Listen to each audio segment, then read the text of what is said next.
Hey podcast fam, Eric here, and if you're an affiliate marketer or looking to monetize your online presence, you need to know about ShareASale.com. ShareASale is not just an affiliate network, it's your gateway to a world of opportunities. With thousands of high-paying affiliate programs across various niches, ShareASale connects you with top brands ready to collaborate with content creators like you. Imagine earning commissions for simply sharing products you love. Whether you're into fashion, tech, or lifestyle, ShareASale has got a partnership waiting for you. Ready to turn your passion into profits? Head over to MilwaukeeMafia.com/ShareASale and sign up today. It's free, it's easy, and it's your ticket to unlocking a new revenue stream for your business. You're listening to Milwaukee Mafia, your weekly podcast dose of Wisconsin Mafia and true crime history.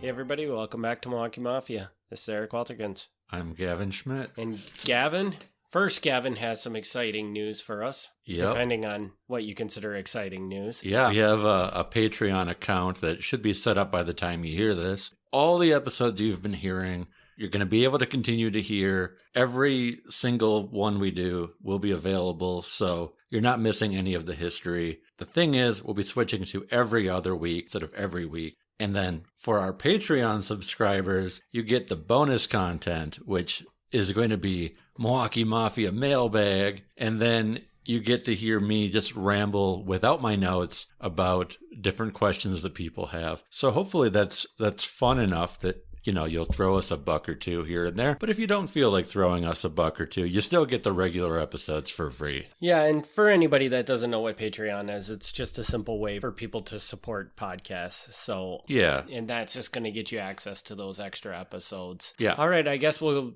jump into the subject of the day, which is... This time we're talking about the Scaffidi family. Wonderful last name. Let me see if I can say that. Scaffidi? Scaffidi. Which, you know, maybe I'm not even saying it right, but that's the best I can get out of that is Scaffidi. So.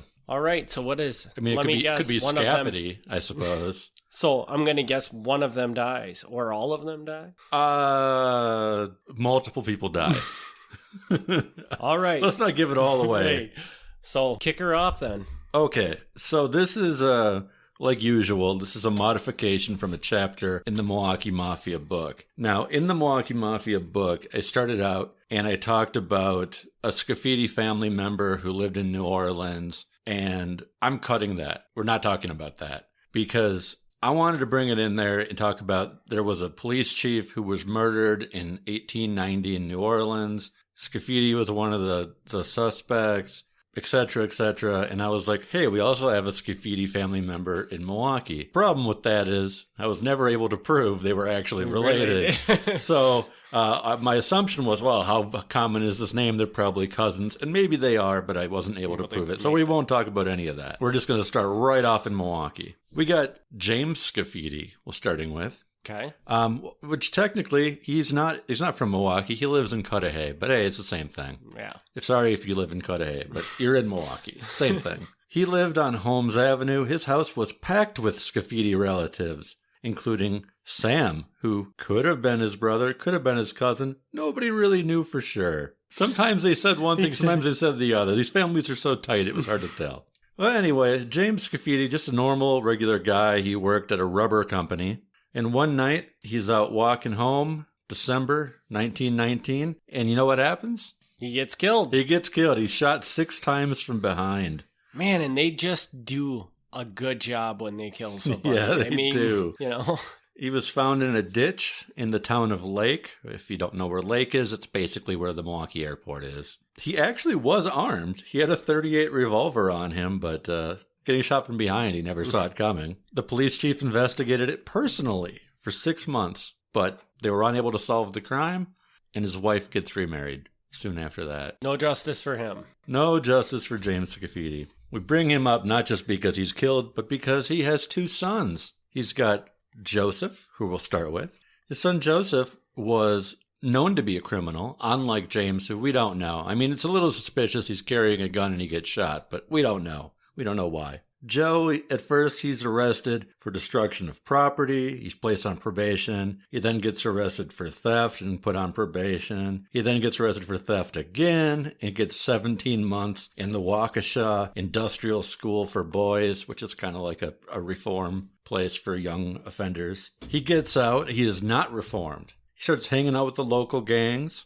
And now we're into the 1920s. He steals car tires, apparently is profitable. That case was dismissed, but not long after he's arrested again for burglary. He gets 2 years in Waupun State Prison. So this he's steadily getting arrested. Like, who knows how many times he's not caught. He's arrested for theft many times. So he's in Waupun for a while, but his friends and the gang are staying busy. So when you say the gang, are you referring, is this Mafia members or is this some other gang? These are, well, this is like the farm team. Okay, you're going to have to define that. Oh, it's a baseball term. Oh, okay. So it's a gang that is kind of being groomed by the Mafia. I'm sorry for throwing out a sports analogy in a Mafia podcast. Yeah. So these guys are not Mafia members themselves, but some of them will go on to be Mafia members. They're like teenagers out there causing trouble right now. Now, is this something where it's kind of groomed by the Mafia, or was this just a gang that theoretically they pulled members from? Or do you not? Probably more the second one. Okay. Yeah. I mean, it's hard to say because sometimes it could go either way. Usually it's like you catch somebody's attention, like, oh, this guy, we know that he's been going out there doing this stuff. Maybe we want him. But other times it could be they're already like supporting them because, so sometimes you need a fence. You need somebody to get rid of the stuff you stole. So you might already know the mob guys. Okay. So it is known that there were gangs out there theoretically that worked directly with the Milwaukee Mafia. Yeah. Okay. Yeah. I'll say, I call it farm teams, but that's my term. That's not an actual term. That's actually a very good term, though. Okay. If I had baseball on my head, I would have gotten it immediately. But... Sorry. Anyway, so Joe's in prison. His friends are out there causing trouble yet. A grocery store gets robbed. One of the guys in the gang robbing it is a man named Marshall Cafano. Maybe I'm saying that bad. I don't know. But that's a name people will know, and we'll get back to that in a bit. When they're caught, the men involved had revolvers on them. They had stolen license plates on them. So don't know what they were doing with that. The room that Cafano was found in had 4 loaded revolvers, 3 .45s, a .38. So he had a small gun collection going. Soon more men were captured while they were planning a bank robbery. Cafano pleads guilty and he's sentenced to 1 to 3 years in the House of Correction. But despite the 1 to 3 years, he's actually back out 8 months later. He went on to be one of the most influential members of the Chicago outfit, which is the Chicago version of the Mafia. Okay. He ends up later on changing his name to John Marshall, which is easier to say than Marshall Cafano. And he's kind of like the mob's guy in Vegas. He sort of oversees things in Vegas. So he becomes a pretty big guy later on. Another one is sentenced to 3 years in Green Bay. And he was later involved in numerous bank robberies.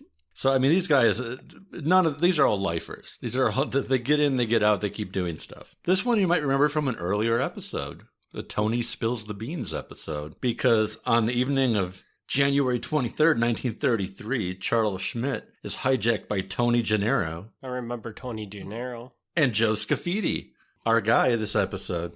Okay. They thought that Schmidt was hauling alcohol and ran him off the road and searched his car, but they found nothing.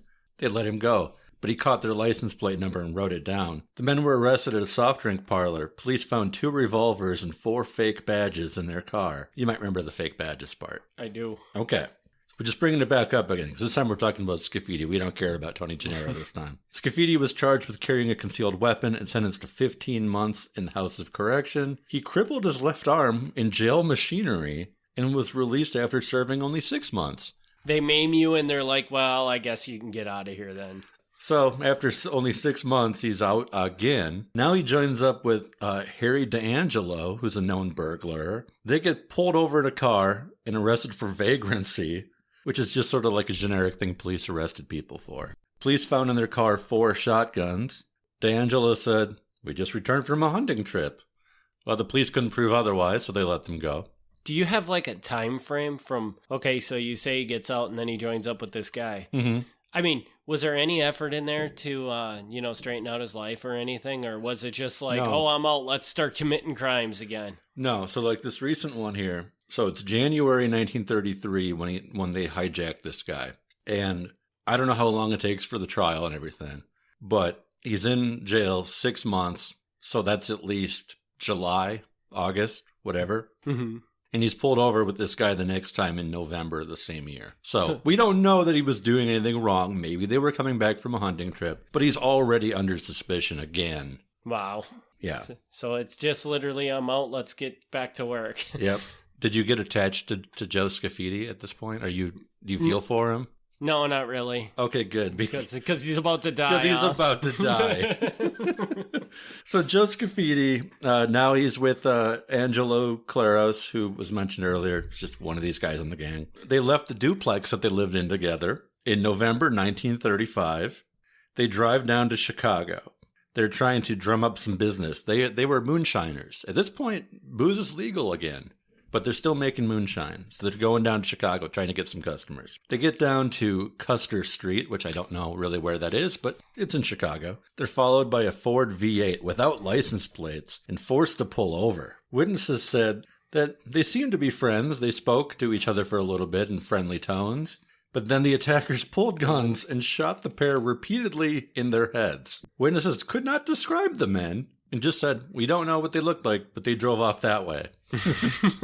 In Claros's pocket, they found a love note to his wife, but the note also said, I'm sorry, I can't quit the racket because it's in my blood and there's a pot of gold at the end of the rainbow. Strange thing to say, but... Well, and there wasn't a pot of gold at the end of the rainbow. No. There was a big pile of bullets. Yeah, so not this time. At first, police suspected that the two guys were trying to muscle in on a Chicago alcohol racket and, getting their own brand of moonshine in there instead of whatever the Chicago brand was. That's their original thought. And that proved not to be the case? Well, we don't know. Okay. The theories keep changing again and again.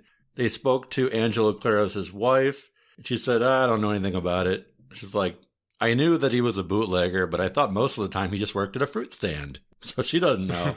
She said that one time, while he was sleeping, he talked in his sleep, and he kept saying, I will get you, Jimmy. I will get you, Jimmy. It's a weird thing to remember, but... But she doesn't know who Jimmy was. Now they thought, well, maybe when he was in prison with Marshal Cafano, maybe they had a falling out, and Marshal Cafano wanted him dead. Another theory.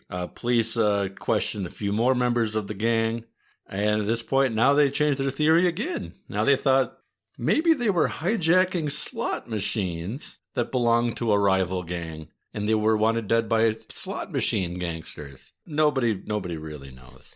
Basically, these guys were into so many different things that any number of things could have ended up getting them killed. Yeah. And so these two guys are now dead, and the case is never solved. This poor family, man. Yeah. So we got a father and a son dead at this point. And nobody ever arrested for either one of their deaths. Mm-hmm. Okay. Father, James, shot dead. Son, Joe, shot dead. We're on to our third Scaffidi family member. This is Tony, who is the son of the first guy, the brother of the second guy. Right. Do I even have to read this? Do we know where this is going? Well, I'm pretty sure he's going to die. He's going to die, but we'll go there anyway. So he's actually in a different gang than his brother. He's in a gang, but he's in a different gang. Strangely enough. In his gang, so they first come onto the scene in the 1930s when they rob a tavern in Sheboygan, of all places. They tie up the owner and the customers with a radio wire. They take $100 and a few slot machines and a little bit of alcohol for the road. They smash a pinball machine in order to get some nickels out of it. Because back then you could play pinball for a nickel. And you smash the entire pinball machine to probably get like 35 cents out of it. Yeah. That's weird. Yep. They would have gotten away with it too, except one of them dropped a business card, and on the back, he had the phone numbers of two girls that he liked. The police talked to those girls, were able to trace it back to where those numbers came from, who wrote them down, and arrested were Charles Krupe, who was the brother of Vincent Krupe, the Vice Lord, so tying that back to an earlier one. Lawrence Cortana, Pascal Rossetti, and Frank Bruno. Some of these names will come up repeatedly, some of them don't matter. Police also found bottles of alcohol when they arrested them, and the bottles of alcohol had Sheboygan stamps on them. I don't know exactly what a stamp is, but whatever it is, they knew that this came from Sheboygan. So these Milwaukee guys were there. Rossetti had recently escaped from the Dodge County Jail by removing bricks from the wall in his cell. So not a very good jail. Within a week of this, Krupe was sentenced to 6 years in Waupun prison, and the others weren't very far behind. But prison is not forever. So they were sentenced for 6 years, so they probably got out in 6 months. But this does bring us forward in time. We're now up to the 1940s. So it does sound like they spent a reasonable amount of time in prison, though. Or at least staying out of trouble, yeah. So now we're in 1943. There's a whiskey hijacking. And now we're back in Cudahy. It's whiskey hijacking in Cudahy, which involved Lawrence Cortana, who we mentioned, Pasquale Rossetti, who we mentioned. Now Tony Scaffidi is involved, so he's in with this gang now. And Scaffidi's brother-in-law, August Pintaro. So we bring in another family member. One of the men took a truck containing liquor from in front of a bar, while the others drove off in their car behind them. There were witnesses who were able to write down the license plate, of course. The truck was found about an hour later. It had 25 cases of whiskey in it originally. Only 4 of them were missing, so they left several of the cases still in the truck. Pintaro later claimed as his alibi that he had been at work during the hijacking, but his supervisor said, no, that's not true. He wasn't here. So, did not work. Not work out for him. So you've talked about a couple times where they've done crimes with alcohol, even though prohibition is long over. Yes. So...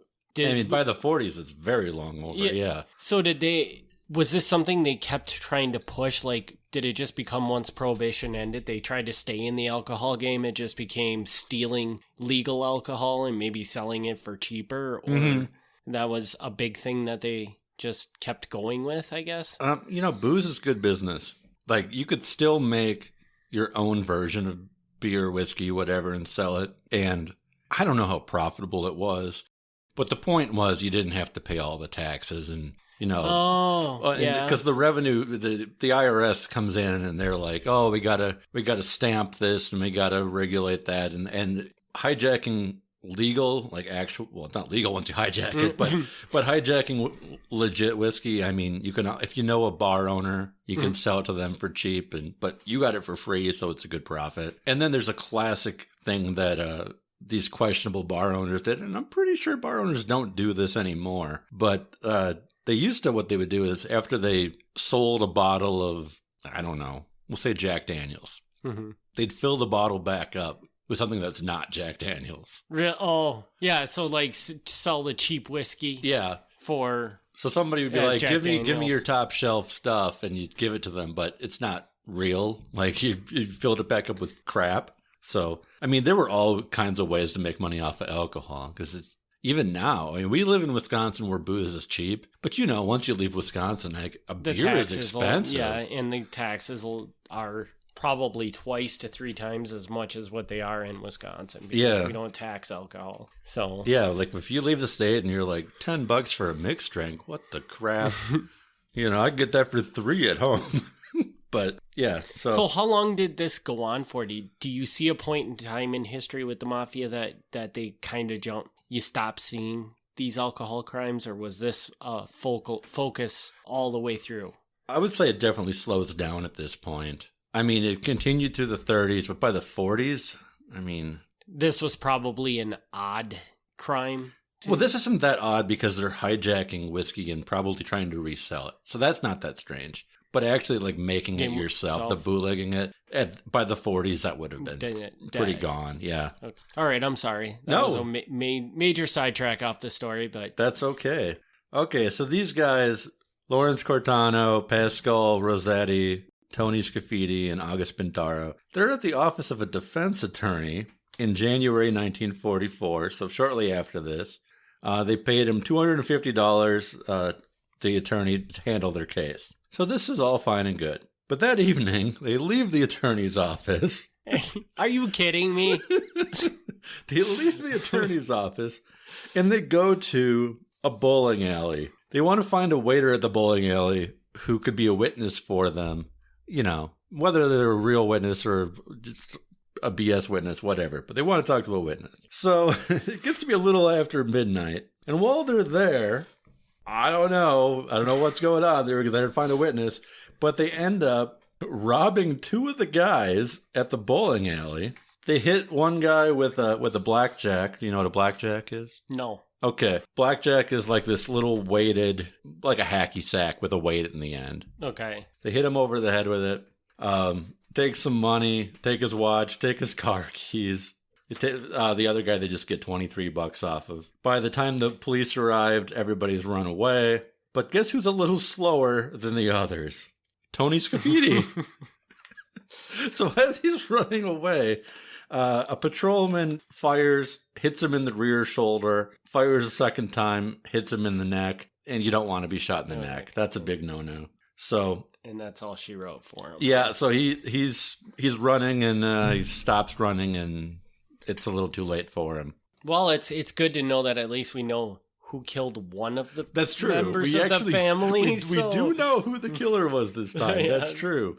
3 men were caught. Lawrence Cortana was caught. He was hiding in a stranger's basement when they found him. And then August Pintaro is caught soon after that. The police are still out there looking for Pascal Rossetti. They're pretty sure he's involved, but they didn't catch him right away. Okay, they got a call that Rossetti was living in the Carlton Hotel with a woman named Hazel Gray. So they waited until 9 p.m., but they never saw him leave. So they told the hotel clerk, hey, if you see them come in or come out, could you give us a call? And they wrote down all the phone numbers of the calls coming in and out of this room. They find the calls are going to different bars in the area, taxi cab companies, the Blatt's Brewery of all places. So there are definitely people in this hotel room calling around to different bars and places. So they know that he's in this room. Okay, so a phone call comes in from the Wisconsin hotel, different hotel. This is where one of the guys who was held up is staying. He says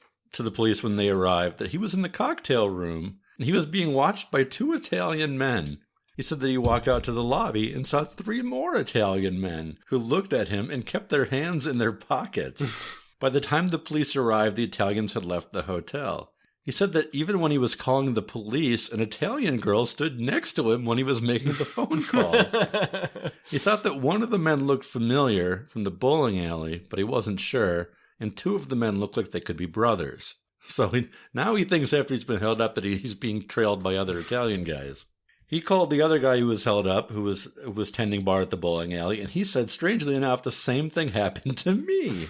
So the police went and talked to him, and he said that an Italian man came in and ordered a bottle of beer and kept watching his every move. Told an employee to watch the Italian man, and this made the Italian man nervous. So the Italian left after finishing his beer. The employee followed him out to the parking lot and tried to get his license plate, but couldn't get it. I don't know here. This is strange stuff. Now, these are the 2 guys that were robbed? Yeah, that were robbed at the bowling alley. And for whatever reason, the Italians are just following them around. Well, that or these guys are paranoid, but yeah. Extremely, yeah, okay. Yeah, because it could just be an Italian guy, and you immediately assume that like, oh, he's after me.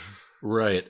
They go through some formalities. They show the 2 held up guys a bunch of photos, and they're able to pick out the right guys, so that's good. They go to the guy's company, August Pintaro's company, where he's like, yeah, I wasn't there. I was at work. And again, they confirm that he wasn't at work. And not only that, they talk to his coworkers. And one of the coworkers says that he's been selling gasoline coupons. And I'll clarify that for you. Because in the 1940s, gasoline was rationed. So you'd have to buy these coupon books. And you could only buy so many gallons of gas because we had World War II. And gasoline was needed elsewhere. Well, anyway, this guy, August Pintaro, was apparently able to get gasoline coupons that he would sell to people.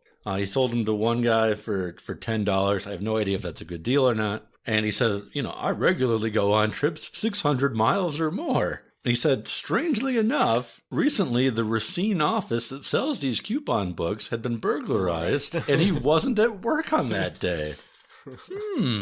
So that never really gets investigated, but now this guy's suspected of that on top of everything else. This kind of winds down.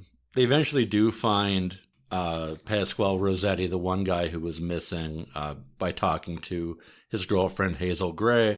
And eventually, it's not Hazel Gray that gives them up, but Hazel Gray's sister, because Hazel Gray's sister came to visit them at the hotel one day, walked into the hotel, and saw her sister in bed with him, and was very upset by this. Like, I don't know if it was him specifically or just the fact that she walked in on her sister in bed. But she was quite upset. So she's like, yeah, I'll tell the police everything. And then she explained, all these phone calls that were coming into place and everything. Like, apparently the sister was hanging around the place a lot because she knew a lot about what was going on in that room. The last member of this gang is arrested. They ended up going to jail, except for Tony because he's dead. They're convicted of larceny, robbery. Lawrence Cortano gets sentenced to 25 years, for example. But out of that 25 years, he serves 8.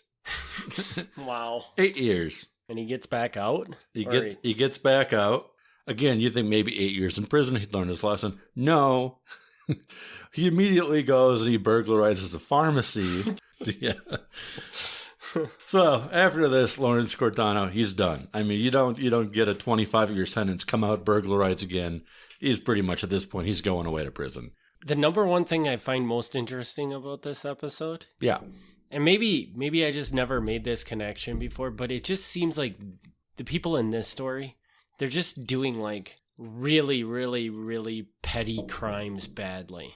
Like the whole yes. the whole bowling alley robbery. Why do you go do that? I mean, they could not have gotten very much money off of 2 people. No. And even some like they got a little under $200. Yeah. I mean, and what, did they all go to jail for 6 years for that? Like, is that really worth it? No. No. It really sounds like this well, not even this family, but this maybe generation of these people are way more hot-headed and less disciplined or something than what we've been hearing. Well, it's not unusual for guys in their teens and their 20s like to do this. This is going to be actually a running theme. Even the guys who go on to be big, a lot of their early stuff is really stupid stuff. But you're not wrong. I mean, these guys are repeatedly going to jail and getting back out and doing it again. And by the end, I mean, they've got to be like 30s, 40s or something. Yeah. They should probably know better at this point than trying to get $50. Right. And it seems like they got smarter about it because it's sort of towards the end, you started getting to, they were still doing dumb crimes where they were breaking into pharmacies and stealing the safe. But at least the safe had $1,400 in it, as opposed to, I'm going to go plonk a dude on the head and get his $200. Yeah. Which I feel like you plonk 2 dudes on the head, you're blessed to get $200 in the 1940s, right? Yeah, that's true. I mean, I'm guessing most people aren't going to be carrying that kind of cash with them. No, probably not. So it's just weird. And I don't know if this is like but I guess you're right. You're right. Because maybe this is what gets, because like you said, they weren't actually necessarily mafia members. They were part of this other gang that was kind of, and I wonder if this is how they start, and then the mafia comes in and says, stop doing stupid stuff. And this is what you're going to do now. Right. But I mean, even the mafia, sometimes they need guys to do stupid stuff. Yeah. Because burglarizing a place, even if it's a good burglary, it's a stupid thing to do. Right. So you need these guys who are not afraid to do stupid things like this. Because by the time you reach the point where, you're the mafia guy who's wearing like the 3-piece suit and smoking cigars, hanging out and everything, you're not the guy who's burglarizing places. Right. So you need these stupid kids to do it for you. Yeah, and even like with the mafia's better structured things they do, they're still out there extorting businesses for like safety protection. Right. And if they're going to have the businesses pay them, they want to be able to have a team that when the businesses stop paying them, go in and rob the business and say, yeah, you better pay us or this is going to keep happening or something. So I guess that does make sense. It's just, that really resonated with me and these guys, this is kind of a dead end gang. Like I say, I mean, Marshall K. Fano, he goes on to be a pretty big guy, but pretty much everybody else, I mean, pretty much either they're dead or they're failures. Yeah. So, or they were not very good criminals. Yeah. All right. Do you got anything else for this story? No, I guess not. We've got 3 Scaffidi family members and they're all dead now. So Yeah, and we know how one of them got killed. That's true. We do well, know. I mean, I guess we know how all of them got killed, but we have no idea who did it or why for the first 2. Right. So, all right, I guess we'll wrap this one up then, Gavin. You hit them with contact info. Sure. Best way to reach me is email, which is milwaukeemafia@gmail.com. You can find writing that has not yet appeared in books at milwaukeemafia.com, through Facebook at facebook.com/milwaukeemafia. Keep the messages coming. Thanks, everybody, for tuning in. Hit us up with reviews on your favorite podcast player if you want to. Yeah. And other than that, have a great day. Thanks for tuning in. Thanks for tuning in to the Milwaukee Mafia podcast. Join us next week for another look back at Wisconsin Mafia and true crime history.